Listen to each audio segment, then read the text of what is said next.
কিন্তু একটা কথা শোনেন আমার, আমরা যখন মারা যাব না, আমরা মারা গেলে পরে 40 দিন তারা আমাদেরকে মনে রাখবে কিনা সন্দেহ আছে। বিশ্বাস করছেন না? এই যে আমাদের অনেক আত্মীয় স্বজন মারা গেছে না, বছরে একটা বারো কি কবরস্থানে কেউ গিয়েছে? হয়তো যায়, মৃত্যুবার্ষিকী ওই দিন যায়, তাই না? দেখেন আমরা কিন্তু আস্তে আস্তে ভুলে গিয়েছি তাদের, আমরা ব্যস্ত হয়ে গেছি। ঠিক একইভাবে তারাও আমাদেরকে ভুলে যাবে। এই জন্যে আমি বারবার আপনাদেরকে মনে করে একটা কথা, আমার জীবন থেকে উপলব্ধি করি একটা কথা, যে একমাত্র আল্লাহ ছাড়া এই পৃথিবীতে এবং পরকালে আমাদের আপন বলে কেউ নাই। বাকি সবাই সবার স্বার্থের জন্য আছে। মানুষ মানুষের অবস্থানকেই মূল্যায়ন করে, মানুষ মানুষের অবস্থানকেই মূল্যায়ন করে। আল্লাহ রাব্বুল আলামিন আপনার ভিতরটাকে ভালোবাসেন। দেখেন আপনি যখন নামাজ পড়েন নাই, আল্লাহ পাক কিন্তু আপনাকে ধ্বংস করে দেন নাই। আল্লাহ পরম করুণাময় আপনাকে হেদায়েত দিয়ে নামাজি বানিয়ে দিয়েছেন। জীবনে অনেক পাপ করেছেন, ইনস্ট্যান্ট আল্লাহ পাক শাস্তি দিতে পারতেন, আল্লাহ পাক দেন নাই। আল্লাহ আপনাকে ভালোবাসেন, আল্লাহ আমাকে ভালোবাসেন। আল্লাহ পাকের এই ভালোবাসার ঋণটা শোধ করার জন্য হলেও নামাজি হয়ে যান, আল্লাহর পথে ফিরে আসেন, দিনের জন্য কিছু করেন, দিনের ফিকির করেন, পড়াশোনা করেন। প্রিয় ভাইরা, আল্লাহ পাক তৌফিক দান করুন। আপনার রিজিক কি আপনার হাতে না আল্লাহর হাতে? না, আমাদের রিজিক তো আমাদের হাতে। যে ব্যক্তি মনে করে রিজিক আল্লাহর হাতে, সে কি কখনো ঘুষ নিতে পারে? সে অন্যের সম্পদ আত্মসাৎ করতে পারে? সে অন্যের জমি সিজ করতে পারে? সে দুর্নীতি করতে পারে? সে সুদ খাইতে পারে? কেন খায়? কারণ সে মনে করে রিজিকের মালিক সে নিজেই। এগুলো করলে তার সম্পদ বাড়বে, না করলে সম্পদ বাড়বে না। এই কারণেই তো সে কাজগুলো করে। আর আমি খুব ভালোই বুঝি, অ্যাটলিস্ট আমি খুব ভালোই বুঝি যে এই কাজগুলো ব্যক্তিরা কেন করে। উত্তর শুনবেন? উত্তর হচ্ছে পরিবারের জন্য। কার জন্যে? পরিবারের জন্য। মা, বৃদ্ধ মা আছে দেখতে হবে, দুই বাবা আছে দেখতে হবে, স্ত্রী আছে। আর স্ত্রী মাশাআল্লাহ একদম ফ্যামিনিস্ট, তার চাহিদা পূরণ করতে তার হিমশিম খেতে হয়। হ্যাঁ, একটা শাড়ি নেবে 20,000, ঠিক আছে? স্ত্রীর চাহিদা অনেক, গহনাগাটির অনেক চাহিদা। আর না দিলে তো আবার সমস্যা, বাসায় গেলে তো মানসিক টর্চার সেলে রেখে দিবে। এখনকার বেশিরভাগ পুরুষই কিন্তু নির্যাতনের শিকার। এখনকার বেশিরভাগ পুরুষ কিন্তু নির্যাতনের শিকার। ম্যাক্সিমাম বাসায় গিয়ে দেখবেন টর্চার, এক একটা রিমান্ডের সেলের মতো, বুঝছেন? এবং এটা 7 দিন 5 দিন 7 দিনের রিমান্ড না, এটা লাইফ টাইম রিমান্ড, মানে পুরো জীবন ধরে রিমান্ড চলবে। তো এই যে সমস্যা, কার কার জন্য করি? পরিবার, সন্তান, পিতা মাতা, আত্মীয় স্বজন, এগুলোর জন্য। কিন্তু একটা কথা শোনেন আমার, আমরা যখন মারা যাব না, আমরা মারা গেলে পরে 40 দিন তারা আমাদেরকে মনে রাখবে কিনা সন্দেহ আছে। বিশ্বাস করছেন না?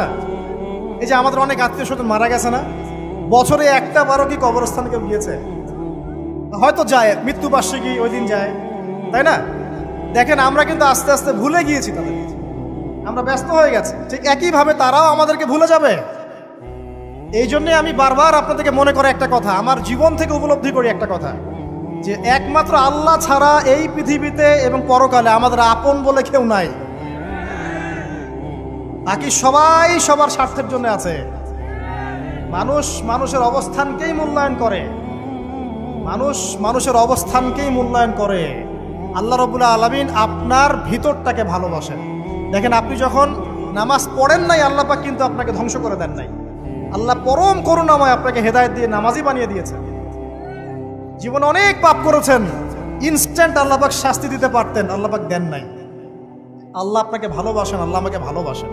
আল্লাহ পাকের এই ভালোবাসার ঋণটা শোধ করার জন্য হলেও নামাজি হয়ে যান, আল্লাহর পথে ফিরে আসেন, দিনের জন্য কিছু করেন, দিনের ফিকির করেন, পড়াশোনা করেন। প্রিয় ভাইরা, আল্লাহ পাক তৌফিক দান করুন। দেখুন, এই রিবা থেকে দূরে থাকার জন্য একটা হাদিস যথেষ্ট, যে 4 শ্রেণীর মানুষকে আল্লাহ রাসূল সাল্লাল্লাহু আলাইহি ওয়াসাল্লাম লাআনত করেছেন, অভিশাপ দিয়েছেন। ইনশাআল্লাহ আজকের লেকচার যাদের কানে যাবে, আমরা যদি না খেয়েও মরে যাই, আল্লাহ পাক না খেয়ে মারবেন না ইনশাআল্লাহ। রিজিক আছে, খাবো ইনশাআল্লাহ। কিন্তু হয়তো বা অভাব হবে, টাকা পয়সা একটু কম হতে পারে, অন্যের 10 তলা ফ্ল্যাট হবে, আমার হবে না, ঠিক আছে? অন্যের এত বিঘা বিঘা জমি আমার হয়তো হবে না। কিন্তু ইনশাআল্লাহ তাআলা এই যে দুনিয়ার মুসাফিরের জীবনটা, এটা মুসাফিরের জীবন না? মুসাফিরের জীবনটা কেটেই যাবে ইনশাআল্লাহ। কাটবে না? যে কোনোভাবে কেটে তো যাবেই ইনশাআল্লাহ। এই যে পরকালের জীবনটা একটা চেতনার শক্তি, জানেন? দুনিয়াতে যত বাধা বিপত্তি আসুক, গাল মন্দ খান, গীবত তহমত খান, কষ্ট হোক, নির্যাতন হোক, একটা বিষয় মনের মধ্যে শান্তি দেয়। কি শান্তি? যে এই দুনিয়ার জীবনটা তো আর চিরস্থায়ী নয়, এটা তো আর সারা জীবন থাকবে না। ইনশাআল্লাহ এই অবস্থা আস্তে আস্তে পরিবর্তন হয়ে যাবে। ফাইন্না মাআল উসরি ইউসরা, পরকালে ইনশাআল্লাহ পাবো। দুনিয়াতে না পেলে কি হয়েছে, পরকালে পাবো ইনশাআল্লাহ। যুবক ভাই, এসব জেনা ছেড়ে দেন, আল্লাহ রাব্বুল আলামিন আপনার জন্য হুর রেখেছেন জান্নাত, ইনশাআল্লাহ পাবেন ইনশাআল্লাহ। এটা ছেড়ে দেন, সুদ ছেড়ে দেন, আল্লাহ পাক আপনার জন্য হাউজে কাউসার রাখছে ইনশাআল্লাহ। ঠিক আছে, অন্যায় পাপ ছেড়ে দেন, আল্লাহ রাব্বুল আলামিন আপনার জন্য জান্নাত রেডি করে রাখছে ইনশাআল্লাহ। এই দুনিয়ার জীবনটা ধোঁকা, একটা ছোট্ট জীবন, পুরা ধোঁকা, কিচ্ছু নাই এর মধ্যে। আমার কথা শোনেন, এই দুনিয়ার জীবনে কিছুই নাই। চারপাশে অনেক কিছু মনে হবে, আপনার বাড়ি আছে, গাড়ি আছে, স্ট্যাটাস আছে, টাকা পয়সা, প্রতিপত্তি সব আছে। আদতে আপনি একা, আদতে আপনাকে একাই কবরে যাওয়া লাগবে, একাই আল্লাহর সাথে হিসেব নিকাশ দিতে হবে। কেউ নাই সাথে, আমাদের সাথে কেউ নাই। কিন্তু আপনি মনে করছেন যে সেলিব্রিটিজম, বড় আমি পলিটিক্যাল নেতা হয়েছি, আমাকে সবাই চেনে, আমি ইকোনমিক সেক্টরে লিড দেই, রাষ্ট্রকে লিড দেই, আমি ধর্মতাত্ত্বিক ক্ষেত্রে লিড দেই, আমাকে দেখলে মানুষ বাহবা দেয়, ইত্যাদি ইত্যাদি। দিন শেষে আমি একা, আপনিও একাই। আমাকেও একাই যেতে হবে, আপনাকেও একাই যেতে হবে। এগুলো সব চারপাশের খালি অন্ধ মোহ, আর কিচ্ছু না। তো এই মোহের মধ্যে ঢুকে পড়বেন না, আল্লাহ পাক তৌফিক এনায়েত করুন। নবী সাল্লাল্লাহু আলাইহি ওয়াসাল্লাম বারবার বলতেন, আল্লাহুম্মা ইন্নী আউযু বিকা মিন ফিতনাতিদ দুনিয়া, বলতেন না, হে আল্লাহ, আমি এই দুনিয়ার ফিতনা থেকে তোমার কাছে আশ্রয় প্রার্থনা করছি। ওয়া ইন্নী আউযু বিকা মিন ফিতনাতিন নিসা, আমি মহিলাদের ফিতনা থেকেও আশ্রয় প্রার্থনা করছি। আরো দোয়া করতেন, আল্লাহুম্মা ইন্নী আউযু বিকা মিন আযাবিল কবর, হে আল্লাহ, আমি কবরের আযাব থেকে আশ্রয় প্রার্থনা করছি। ওয়া আযাবি জাহান্নাম, জাহান্নামের আযাব থেকে আশ্রয় প্রার্থনা করছি। ওয়া মিন ফিতনাতিল মাহইয়া ওয়াল মামাত, জীবন মৃত্যুর ফিতনা থেকে আশ্রয় প্রার্থনা করছি। ওয়া মিন শাররি ফিতনাতিল মাসিহিদ দাজ্জাল, এবং দাজ্জালের ফিতনা থেকে আশ্রয় প্রার্থনা করছি। দাজ্জালে পরে আসবো ইনশাআল্লাহ। দাজ্জাল নিয়ে আলোচনা করলে আবার কিছু মানুষ খারেজি ট্যাগ লাগাই দিতে পারে, ওই জন্য এদিকে আমি এখন যাচ্ছি না। হ্যাঁ, সামনে আসি। তো রিবার বিষয়টা বলছিলাম। আইয়ামে জাহিলিয়াতের যে সেই রিবা এখনকার বিশ্বে আছে কি নাই বলেন? ওই সময় না হয় মক্কায় ছিল, এখন কি সারা বিশ্বব্যাপী নাই? বিশ্বের কোনো কান্ট্রি রিবা মুক্ত না, বিশ্বের কোনো দেশ রিবা থেকে মুক্ত থাকতে পারবে না, এই বিশ্ব পরিচালনা যারা করছে ওদের আন্ডারে থাকলে। কখন হবে বিশ্ব রিবা মুক্ত? একদিন বিশ্ব রিবা মুক্ত হবে ইনশাআল্লাহ। একদিন না একদিন এই বিশ্বটা সুদ মুক্ত হবে ইনশাআল্লাহু তাআলা। তখন জালেম পার পাবে না, মাজলুমের রক্ত শ্রম বৃথা যাবে না ইনশাআল্লাহ। কবে, কত বছর পর আমি জানি না, কিন্তু এতটুকু জানি যে মালহামার পরে যখন আল মাহদি আসবেন, এবং তারপর যখন মাসিহুদ দাজ্জাল বের হবে, এবং ঈসা ইবনে মারইয়ামকে আল্লাহ পাক নামিয়ে দিবেন, তার হাতে যখন দাজ্জাল নিহত হবে, এবং জেরুজালেম থেকে যখন পুরো বিশ্ব শাসন করা হবে মুসলিমদের হাতে, তখন রিবা বলে কিচ্ছু থাকবে না পৃথিবীতে। তার আগ পর্যন্ত এই অবস্থা সলভ হবে কিনা আমরা জানি না, হতেও পারে নাও হতে পারে। ওই সময় যে হবে নিশ্চিত ইনশাআল্লাহ। আসুন, আইয়ামে জাহিলিয়াতের আরেকটা বড় পাপ ছিল, যে এক ভাই বলেছেন, সেটা হচ্ছে নারীর অবমাননা। কে বলেছে এই কথাটা? সামনে একজন। হ্যাঁ, আইয়ামে জাহিলিয়াতের অন্যতম একটা সেরা পাপ ছিল কি? নারীর অবমাননা। এটা নিয়ে কি বলতে হবে? এখন ধর্মের মধ্যেও আমরা নারীদেরকে অবমাননা করছি। বহু নামাজি ব্যক্তি আছে আমাদের মধ্যে, দেখবেন বোনের সম্পত্তি দেয় নাই, মেয়েকে শিক্ষিত করতে চাচ্ছেন না। কেন চাচ্ছেন না? ওর কি অধিকার নাই শিক্ষার? আপনি কি জানেন যে আয়েশা রাদিয়াল্লাহু আনহার কাছে বহু সাহাবী হাদিসের তালিম নিয়েছেন, বহু হাদিস শিখিয়েছেন কে? মা আয়েশা রাদিয়াল্লাহু আনহা। তো তিনি যদি শিক্ষিত না হতেন, শেখাতে পারতেন? তো মেয়েদের শিক্ষার দরকার আছে না? হ্যাঁ, কি বিষয় দরকার? তাদের উপযুক্ত পরিবেশ নিশ্চিত করতে হবে, নিরাপত্তা, পর্দা, এগুলো নিশ্চিত করতে হবে। তারপরে মেয়েদেরকে আপনি অবশ্যই শিক্ষিত করবেন। ঘরের কোণে বসে রাখতে কে বলেছে? আপনি নিরাপদ পরিবেশ দেন, পর্দা দেন, তারা মাদ্রাসা যাবে, পড়াশোনা করবে। ঠিক আছে? আল্লাহ পাক আমাদের মা বোনদেরকে শিক্ষিত করার তৌফিক দান করুন, আমিন। ভালো ভালো কোয়ালিটি সম্পন্ন মহিলা মাদ্রাসা গড়ে তোলেন। আর মেয়েরা যদি শিক্ষিত না হয়, তাহলে আমাদের বাড়ির বউরা শিক্ষিত হবেন। আর বউ শিক্ষিত না হলে আপনি একা শিক্ষিত হয়ে লাভ নাই। তখন ওই যে বললাম টর্চার সেল, ওই টর্চার সেলে ঢুকতে হবে আর কি। কথা বুঝতে পারছেন না? আগে বিয়ে শাদী করেন, বুঝবেন ইনশাআল্লাহ। যারা করেছেন তারা অলরেডি হাসছে যে মিটমিট করে দেন। ঠিক আছে? আচ্ছা, সামনে আসেন। দেখেন, মেয়েদের অবমাননা কিভাবে দেখাবো? সবচেয়ে বড় অবমাননা হচ্ছে ওদের দেহটাকে আমরা এখন পণ্য বানিয়েছি। এই যে পর্নোগ্রাফি দেখেন, এই মেয়েগুলোর ইজ্জতের কোনো দাম নাই। মানে তাদের দেহটাকে একটা ব্যবসার সামগ্রী বানানো হয়েছে। এবং আমি একটা লেকচার দিয়েছিলাম ঢাকায়, নীল দর্পণ, দেখবেন অনলাইনে আছে। ওখানে আমি স্ট্যাটিস্টিক দেখিয়েছি যে সারা বিশ্বে এই যে আমেরিকায় শুধুমাত্র $12 বিলিয়ন ব্যবসা করে পর্ন নিয়ে। এটা একটা ব্যবসা, একটা ইন্ডাস্ট্রি। যেমন ফিল্ম ইন্ডাস্ট্রি আছে, তারপরে গানের ইন্ডাস্ট্রি আছে না, এরকম একটা ইন্ডাস্ট্রি হচ্ছে এই পর্ন ইন্ডাস্ট্রি। এখানে সবাই অ্যাক্টর অ্যাক্ট্রেস, এরা হচ্ছে অভিনেতা অভিনেত্রী। এখানে যা দেখানো হয় এগুলো কিন্তু রিয়েল না, বাস্তব না, সব ফেক। বুঝতে পারছেন না কথা? এগুলো অভিনয়, এগুলো ফেক। এবং এটা একটা ইন্ডাস্ট্রি, এর মধ্য দিয়ে মেয়েদের দেহটাকে পণ্য বানিয়ে সারা বিশ্বে ব্যবসা করছে। এবং এর একটা অন্যতম উদ্দেশ্য হচ্ছে মুসলিম যুবকদের ঈমান যেন নষ্ট করা যায়। কারণ মুসলিম যুবকদের ঈমান চলে গেলে তারা নিশ্চিন্ত যে ওদের পথে আর কেউ বাধা নাই। কারণ ওদের এই জুলুমের পথে বাধা যদি কেউ দিতে পারে তাহলে কারা দিবে? মুসলিমরা। আর মুসলিমদের মধ্যে সবচেয়ে শৌর্য বীর্য কাদের মধ্যে থাকে? যুবকদের মধ্যে। যুবকদের ঈমান যদি চলে যায় তাহলে এদের আর কোনো সমস্যা নাই। তো এই বিষয়টা খেয়াল করবেন যে এটা একটা ইন্ডাস্ট্রি। সো এখানে আমরা মেয়েদের দেহটাকে আমরা কি বানিয়েছি? পণ্য বানিয়ে দিয়েছি। আর এখন তো চলছে কাপড় খোলা সংস্কৃতি। প্রত্যেকটা সেক্টরে আপনি গিয়ে দেখবেন মেয়েদের ইজ্জত, সম্মান, আব্রুটাকে উন্মুক্ত করে এটাকে দিয়ে আমরা বিজনেস করছি। আর এটা একটা বিজনেস। এখানে সমাধান কি? সমাধান আয়েশা রাদিয়াল্লাহু আনহা। সমাধানকে সমাধান ফাতিমা রাদিয়াল্লাহু আনহা। সমাধানকে সমাধান খাদিজা রাদিয়াল্লাহু আনহা। আমাদের মা, আমাদের বোন, আমাদের স্ত্রীদেরকে তাদের মতো করে মানুষ করতে হবে, গড়ে তুলতে হবে ইনশাআল্লাহ। দেখবেন নারীর সত্যিকারের সম্মান নিশ্চিত হবে ইনশাআল্লাহ। ইসলাম কি কখনো বলেছে যে মেয়েরা কাজ করতে পারবে না, পড়াশোনা করতে পারবে না ইত্যাদি? এই নাস্তিকরা তো ঠুনকো যুক্তি দিয়ে আক্রমণ করে। কে বলেছে সমস্যা? এমন ইসলামিক স্টেট আছে যেখানে একটা স্টুডিও, মনে করি স্টুডিও, ছবি তোলা হয় কথার কথা, সেখানে সব কর্মী মহিলা, কোনো পুরুষ নাই। একটা মাদ্রাসা, সমস্ত কর্মী মহিলা, কোনো পুরুষ নাই। একটা স্কুল, সবাই মহিলা, কোনো পুরুষ নাই। ওখানে মেয়েরাই পড়ে, মেয়েরাই শেখায়। জায়েজ না জায়েজ বলেন? একটা নিরাপদ পরিবেশে যদি মেয়েরাই মেয়েদের দায়িত্ব নিয়ে পড়াশোনা করায়, ব্যবসা করে, অন্য কিছু করে, জায়েজ না জায়েজ? তাহলে পরিবেশ নিশ্চিত করাটা হচ্ছে চ্যালেঞ্জ। ইসলাম বলছে না যে আপনি তাকে একদম অজ্ঞ করে রেখে ঘরের কোণে ফেলায় রেখে দেন, তাকে আপনি পড়াশোনাও শেখাবেন না, সম্পত্তির অধিকারও দিবেন না, কিছুই না। এগুলো ইসলাম কখনো বলেনি। বলেছে আরে বোকা মানুষ, রাসূলুল্লাহ সাল্লাল্লাহু আলাইহি ওয়াসাল্লামের সময় তো মহিলা সাহাবীরা উহুদের যুদ্ধও করেছে। কি শুনলেন? রাসূল সাল্লাল্লাহু আলাইহি ওয়াসাল্লামের সময় মহিলা সাহাবী উহুদের যুদ্ধও করেছে। উহুদের যুদ্ধের নাম শুনেছেন? ওখানে মহিলা সাহাবীও ছিল, তীরন্দাজ। তাহলে মহিলাটা কি করে নাই নবীর যুগে? খাদিজা রাদিয়াল্লাহু আনহা যত বড় ব্যবসায়ী ছিলেন, এখন এত বড় ব্যবসায়ী পাবেন? কোন মেয়ে আছে এত বড় ব্যবসায়ী? উসমান রাদিয়াল্লাহু আনহু যত বড় বিজনেসম্যান ছিলেন, এখন এত বড় বিজনেসম্যান আছে? তো কি ছিল না সেই স্বর্ণ যুগে? ওই স্বর্ণ যুগের সুন্নতি আমাদেরকে আমল করতে হবে। আল্লাহ পাক তৌফিক এনায়েত করুন, আমিন। প্রিয় মা ও বোনেরা, পর্দা ছাড়বেন না। আপনাদের জন্য 4টা কাজ: স্বামীর আনুগত্য করা, লজ্জাস্থানের হেফাজত করা, আপনার 5 ওয়াক্ত সালাত ঠিকঠাক মতো আদায় করা, এবং রমজান মাসে সওম রাখা।